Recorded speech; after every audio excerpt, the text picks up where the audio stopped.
کہ اتنے ستارے ہیں کہ اگر ایک شخص ان کو گننا چاہے تو 300 کھرب سال لگیں گے ان کو گننے کے لیے.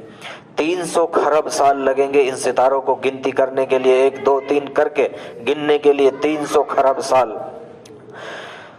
اس کے بعد اوپر کتنی کہکشائیں ہیں، کتنے جو ہے بلیک ہولز ہے، کتنی جو ہے ستارے ہیں، کتنی جو ہے طبق ہے، کتنے بڑے بڑے ستارے ہیں، کتنی بڑی بڑی مخلوقات ہیں. یہ سارے کی ساری چیزیں تو ہے. اور تمہارے اوپر انعامات. وَإِن تَعُدُّوا نِعْمَتَ اللَّهِ لَا تُحْصُوهَا، اگر تم انعامات کو گننا چاہو تو گن نہیں سکو گے. ساری دنیا مل کر بیٹھ جائے، ساری دنیا کے پانی کو جو ہے صرف روشنائی بنا لو، ساری دنیا کے درختوں کو جو ہے قلم بنا لو، اور ساری کی ساری انسانیت ایک ہی وقت میں بیٹھ جائے لکھنے کے لیے اللہ کے انعامات کو، احسانات کو لکھ نہیں پاؤ گے. وَإِن تَعُدُّوا نِعْمَتَ اللَّهِ لَا تُحْصُوهَا، یہ تو اللہ کا احسان ہے، یہ تو اللہ کا کرم ہے کہ اللہ تعالیٰ شانہ نے یہ سب کچھ بنایا بھی، اور یہ سب کچھ انعامات تمہارے لیے ہی بنا دیے، اور آخرت میں پھر سے تمہارے لیے انعامات کا وعدہ کر رہے ہیں. اللہ کو کیا فائدہ ہے؟ اللہ تعالیٰ شانہ کو تو کوئی فائدہ نہیں ہے، اللہ تعالیٰ شانہ کا تو کوئی نقصان نہیں ہے، یہ سب تو تمہارے لیے ہیں. اتنا سمجھایا کیوں جا رہا ہے؟ یہ تمہاری محبت میں اللہ تعالیٰ شانہ تمہیں سمجھا رہے ہیں.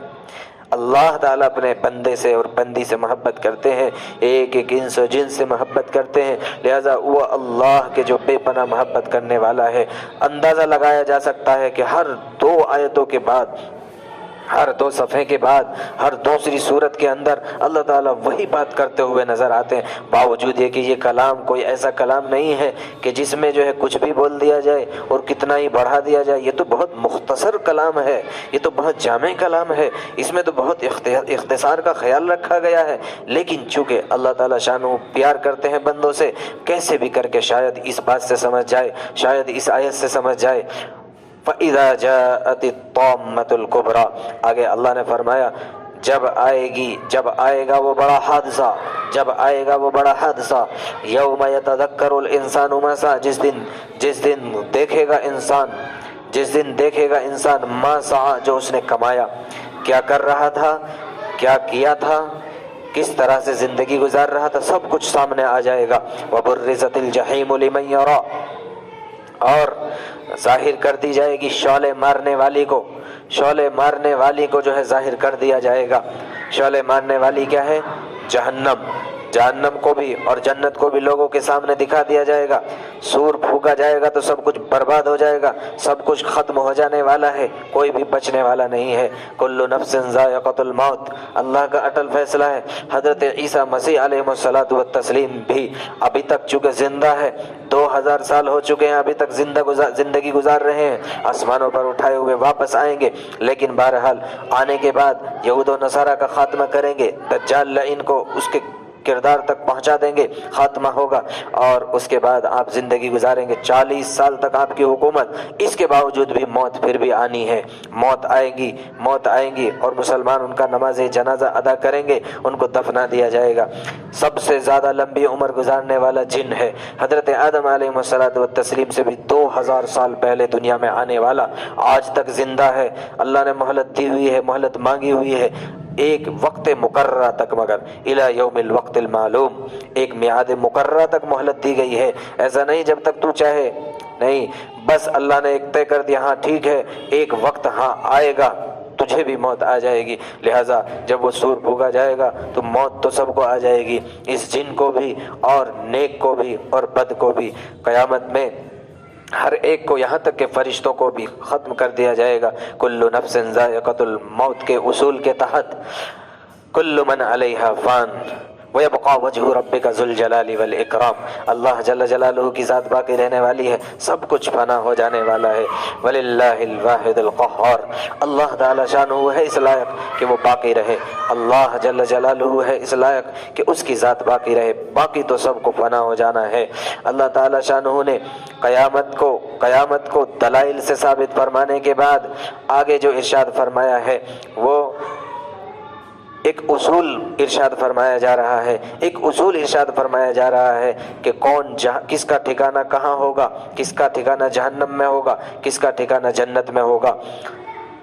اس لیے ارشاد فرمایا جا رہا ہے کہ اس آیت کو پڑھ کر اور سامنے بیٹھ کر ہر انسان اپنے بارے میں فیصلہ کر لے، یہی دنیا میں ہی کر لے اور ابھی کر لے کہ میرا ٹھکانہ کہاں ہونے والا ہے، میرے اندر کیا صفات ہے۔ انسان سب سے زیادہ اپنے آپ کو جانتا ہے، اپنے آپ کو تو وہ ظاہر سی بات ہے جانتا ہی ہے، میں کہاں ہوں، میرا حال کیا ہے۔ لوگوں سے چھپا ہو سکتا ہے لیکن اپنے آپ سے چھپا نہیں ہو سکتا، اپنے آپ کو تو خبر ہے ہی۔ تو لہٰذا اللہ نے فرمایا ہے فَإِذَا جَاءَتِ الطَّامَّةُ الْكُبْرَىٰ، جب آ جائے گا وہ بڑا حادثہ، جس دن کے دیکھے گا انسان جو کچھ اس نے کمایا، وَبُرِّزَتِ الْجَحِيمُ لِمَن يَرَىٰ،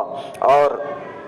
سامنے کر دیا جائے گا، ظاہر کر دیا جائے گا شعلہ مارنے والی کو اس کے جو دیکھے۔ فَأَمَّا مَن طَغَىٰ، بہرحال جس نے سرکشی کی، وَآثَرَ الْحَيَاةَ الدُّنْيَا، جس نے سرکشی کی اور دنیاوی زندگی کو غالب رکھا، دنیاوی زندگی کو اپنے سامنے اصل رکھا، دنیاوی معاملے کو سامنے رکھا، تو اس کا جو ٹھکانہ ہے فَإِنَّ الْجَحِيمَ هِيَ الْمَأْوَىٰ، یقیناً بلا شبہ شعلے مارنے والی اس کا ٹھکانہ ہے۔ کس کا ٹھکانہ ہے؟ جس نے اپنے نفسانی خواہشات کے ساتھ زندگی گزارنے والا ہے، جو دنیا کو اصل سمجھ کر کے جو ہے زندگی گزارنے والا ہے۔ فرمایا تھا حضور اکرم صلی اللہ تعالی علیہ وسلم نے کہ ایک وقت آئے گا کہ حرام سے بچنا مشکل ہو جائے گا، حرام سے بچ پانا مشکل ہو جائے گا۔ اگر حرام سے بچ پائے گا تو حرام کا دھواں تو اس کو پہنچ ہی جائے گا، فرماتے ہیں تو آج اگر ہم اپنی زندگی کو دیکھیں تو یقیناً اللہ حفاظت فرمائے ہماری، اللہ حفاظت فرمائے ہمارے کاروباریوں کی، اللہ حفاظت فرمائے ہمارے بازاروں کی۔ کتنے لوگوں کے کاروبار ہیں جو سود پر کھڑے ہوئے ہیں، کتنے کاروبار ہیں کہ جو بالکل بے بنیاد چیزوں پر کھڑے ہیں، بالکل غلط پر کھڑے ہیں، حرام پر کھڑے ہیں۔ یہاں دنیا میں مال آتا ہوا نظر آ رہا ہے، لیکن اگر غور کرے گا، اگر یقین آ جائے گا نہیں اللہ کے سامنے جانا ہے، قیامت آنی ہے، مرنا ہے، یہ مال مجھے فائدہ نہیں دے گا، یہ مال تو یقیناً یہی رہ جائے گا، بچے اولاد ہوں گی، اب ان کی مرضی، وہ جو چاہے کرے، وہ عیاشی کریں، وہ جو چاہے کریں گی، تمہیں تو اس کا فائدہ اسی وقت پہنچ سکتا ہے جبکہ یہ اللہ کے بینک کے اندر جمع ہو جائے گا۔ وَبُرِّزَتِ الْجَحِيمُ لِمَن يَرَىٰ، یہ جہنم کو ظاہر کر دیا جائے گا اس کے لیے جو دیکھے۔ سرکشی کرنے والے کا ٹھکانہ اور دنیا کو سامنے رکھ کر زندگی گزارنے والے کا ٹھکانہ ہوگا جہنم۔ فَأَمَّا مَنْ خَافَ مَقَامَ رَبِّهِ وَنَهَى النَّفْسَ عَنِ الْهَوَىٰ، بہرحال جس نے خوف کیا اور جو ڈرا اپنے پروردگار کے سامنے کھڑا ہونے سے، وَنَهَى النَّفْسَ، اور اپنی خواہشات سے اپنے نفس کو روکا، عَنِ الْهَوَىٰ، اور خواہشات سے اپنے نفس کو روکا، فَإِنَّ الْجَنَّةَ هِيَ الْمَأْوَىٰ، بلا شبہ اس کا ٹھکانہ ہے جنت۔ جنتی کے لیے، جنت میں جانے کے لیے دو شرطیں اللہ نے ارشاد فرمائی ہے۔ جہنمیوں کے لیے بھی اللہ نے کیا فرمایا ہے کہ فَأَمَّا مَن طَغَىٰ، سرکشی کے ساتھ زندگی گزارنے والا، اور سب سے بڑی سرکشی تو کفر ہے، سرکشی اس کے بعد فسق اور فجور اور اللہ کی نافرمانی، اللہ کی معصیت، اور اس کے ساتھ ساتھ دوسرا بہت بڑا اصول بھی اللہ نے رکھا جہنم کا کہ جو دنیا کو اصل سمجھ رہا ہے، دنیا کو اصل سمجھ کر کے زندگی گزارنے والے کا ٹھکانہ اب ہے جنتی کا۔ جنتی کے لیے دو شرط اللہ نے ارشاد فرمائی۔ ایک شرط ہے جنت میں جانے کے لیے کہ اپنے اللہ سے ڈرے، اللہ کے سامنے کھڑے ہونے کا ڈر اس کے اندر ہو، نہیں کل قیامت کے دن اللہ کے سامنے جواب دینا ہے، اللہ سوال کریں گے، اللہ پوچھیں گے، اس کا جواب مجھے دینا ہے، یہ ڈر ہو۔ دوسری شرط اللہ نے جو لگائی ہے جنت میں جانے کے لیے، نفسانی خواہشات سے اپنے نفس کو روکنا، چاہتوں کے پورا کرنے سے، غلط چاہتوں کے پورا کرنے سے اپنے آپ کو روکنا۔ حضرت قاضی ثناء اللہ رحمۃ اللہ علیہ نے جو ہے اس کے 3 درجے ارشاد فرمائے ہیں۔ مخالفت علی النفس، نفس کو روکنے کے 3 درجے ارشاد فرمائے گئے ہیں۔ ایک درجہ، پہلا درجہ جو ارشاد فرمایا ہے، پہلا درجہ تو یہ ہے کہ وہ تمام کے تمام غلط عقائد سے اپنے آپ کو بچانا، وہ تمام کے تمام غلط عقائد سے اپنے آپ کو بچانا کہ جو ظاہری نصوص کے خلاف ہو اور اسلاف کے بھی خلاف ہو۔ ظاہری نصوص قرآن اور حدیث، ظاہری نصوص کے خلاف جو عقائد ہے اور جو اسلاف کے بھی عقائد کے خلاف ہے، لہٰذا ان سے اپنے آپ کو روکنا۔ تو بہرحال فرماتے ہیں کہ سنی اہل سنت والجماعت کی جماعت میں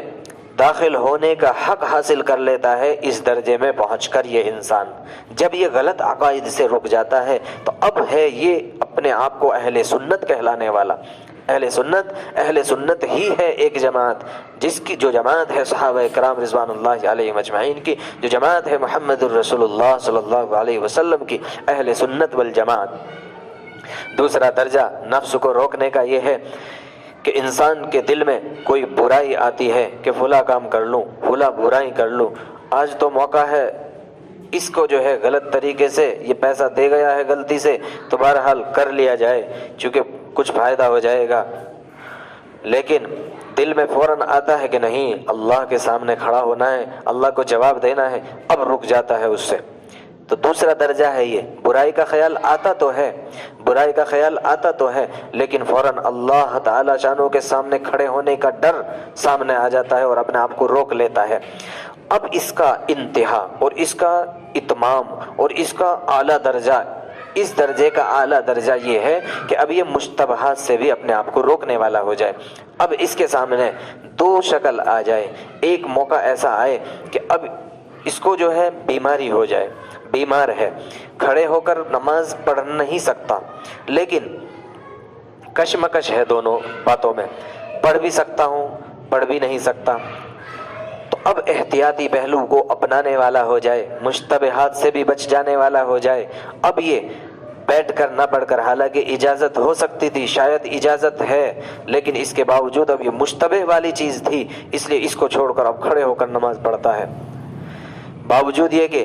اس کو معلوم ہے اب یہ کشمکش آ رہی ہے۔ ایک کشمکش پیدا ہوتی ہے کہ شاید ٹھنڈ ہے، بہت زیادہ بیماری ہے، شاید میرا عضو چلا جائے گا، یہ کشمکش ہے، لیکن یقینی نہیں ہے، یقینی بات معلوم ہے نہیں ہے کہ نہیں، یقینی تو نہیں ہے، پتہ نہیں جائے گا یا نہیں، لیکن اس کے باوجود اب وہ وضو کرتا ہے، اب وہ پانی کا استعمال کرتا ہے۔ یہ اس کا اعلیٰ درجہ ہے۔ ہر ایک چیز میں حضور اکرم صلی اللہ تعالی علیہ وسلم نے باقاعدہ ارشاد فرمایا کہ تم اپنے آپ کو مشتبہات سے بچانے والے بنو۔ جو شخص اپنے آپ کو مشتبہات سے بچا لے گا وہ اس نے اپنی آبرو کو بھی بچا لیا اور دین کو بھی بچا لیا۔ مشتبہات جہاں پر اگر آپ جاؤ گے تو لوگ شبہ کا شکار ہو جاؤ گے، ایسی جگہوں سے اپنے آپ کو بچا لو۔ ایک جائز کام ہے لیکن اگر آپ کرو گے تو وہاں سے شاید غلط ہو جائے گا، اس جائز سے بھی اپنے آپ کو بچانا۔ مثال کے طور پر قبر کے اوپر ہاتھ اٹھا کر دعا کرنا جائز ہے لیکن ایسا ہو سکتا ہے کہ آپ کو قبر کے اوپر ہاتھ اٹھا کر دعا مانگتے ایک دیہاتی آدمی دیکھے، ان پڑھ آدمی دیکھے اور وہ دیکھ کر کے اس شبہ کی وجہ سے ایسی غلطی کا شکار ہو جائے گا کہ وہ اگلے دن آئے گا اور وہ وہاں سجدہ شروع کر دے گا۔ وہ چونکہ دیکھے گا کہ آپ تو اچھا جاننے والے تھے، آپ تو عالم تھے، یا فلاں تو اچھا جاننے والا آدمی تھا، دین میں لگا ہوا ساتھی تھا، بہرحال وہ تو چونکہ اسی سے تو کل مانگ رہا تھا تو لہٰذا میں بھی مانگ لیتا ہوں، چونکہ پوچھنے کی رواج نہیں ہے، پوچھنے کا معاملہ نہیں ہے، لہٰذا اپنے آپ کو مشتبہات سے بھی بچانا،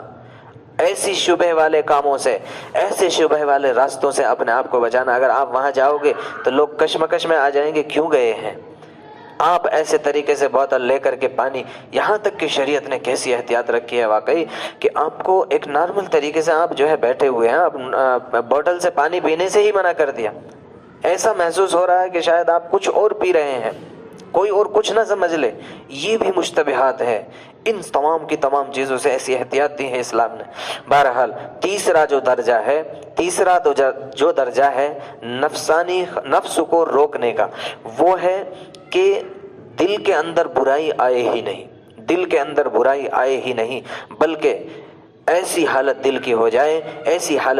ہو جائے کہ ہر وقت اللہ اللہ دل پکار رہا ہو، جس کو صوفیہ کرام کی زبان میں کہا جاتا ہے ذاکر فی اللہ، فانی فی اللہ، باقی باللہ، الفاظ بولے جاتے ہیں۔ فنا فی اللہ، اللہ کی یاد میں فنا ہو جانے والا آدمی کہ اس کی دل کے اندر برائی آتی ہی نہیں، یہ حالت مگر سب سے اعلیٰ درجہ ہے عمومی اعتبار سے۔ نبیوں کے بعد صلحاء کے جو ایک عام مومنین ہوتے ہیں ان کے لیے اعلیٰ درجہ ہوتا ہے۔ بہرحال وہ برائیاں کہ جو ظاہری طور پر قرآن نے منع کر دی ہیں اور جس کو حضور اکرم صلی اللہ علیہ وسلم نے منع فرما دیا ہے، تو ان سے رک جانا تو بالکل آسان ہی ہے اگر ذرا سی کوشش کر لے گا تو ان سے تو رک ہی جائے گا۔ باقی کے جو 3 درجے تھے وہ یہاں پر بیان کر دیے گئے۔ تو بہرحال جنت میں جانے کی 2 شرطیں اللہ نے ارشاد فرمائی ہیں۔ جنتی اگر آپ ہیں اپنا اندازہ لگا لیں، ایک بات تو یہ کہ آپ کو کیا ڈر محسوس ہو رہا ہے اللہ کے سامنے کھڑے ہونے کا، اور دوسری بات یہ ہے کہ کیا آپ اپنے آپ کو نفسانی خواہشات سے روکتے ہیں، کیا فضول خرچی سے روکتے ہیں، کیا لوگوں کو ٹھیس پہنچانے سے روکتے ہیں، کیا لوگوں کو غلط باتوں کے اوپر قائم رہنے کے بجائے ان کو اچھائیوں کا حکم کرتے رہتے ہیں۔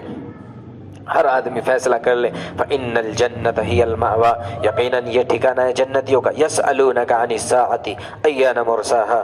یہ سوال کرتے ہیں محمد عربی صلی اللہ علیہ وسلم آپ سے قیامت کے بارے میں۔ لوگ سوال کرتے تھے آپ سے، یہ سوال کرتے ہیں آپ سے قیامت کے بارے میں کہ کب ہے اس کا وقت۔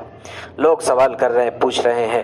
اللہ نے فرمایا فیما انت من ذکراہا، کیا ضرورت پڑی ہے آپ کو اس کے بارے میں تذکرہ کرنے کی، اس کے بارے میں معلومات کی ضرورت نہیں ہے۔ الی ربک منتہاہا،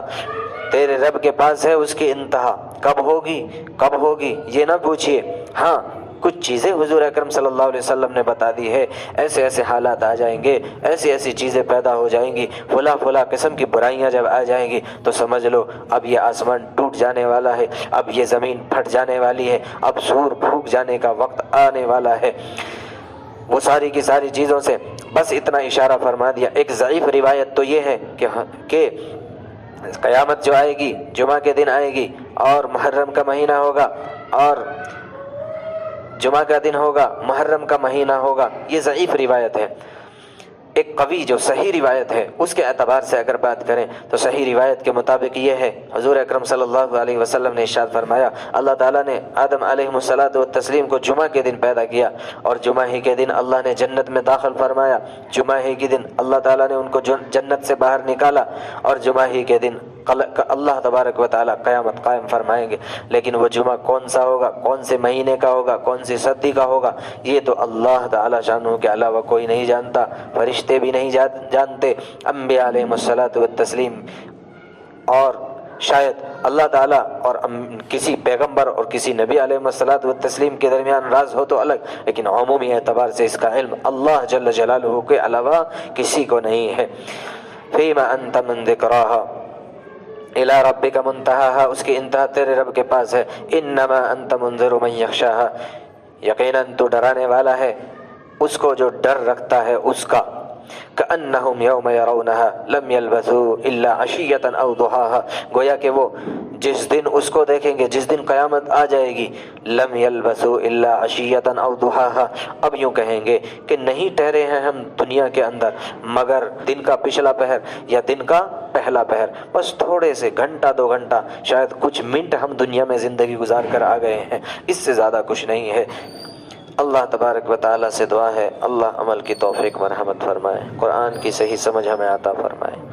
سبحان اللہ وبحمدہ، سبحانک اللہم وبحمدک، ونشہد ان لا الہ الا انت، ونستغفرک ونتوب الیک۔ سبحان ربک رب العزت عما یصفون، وسلام علی المرسلین، والحمد للہ رب العالمین۔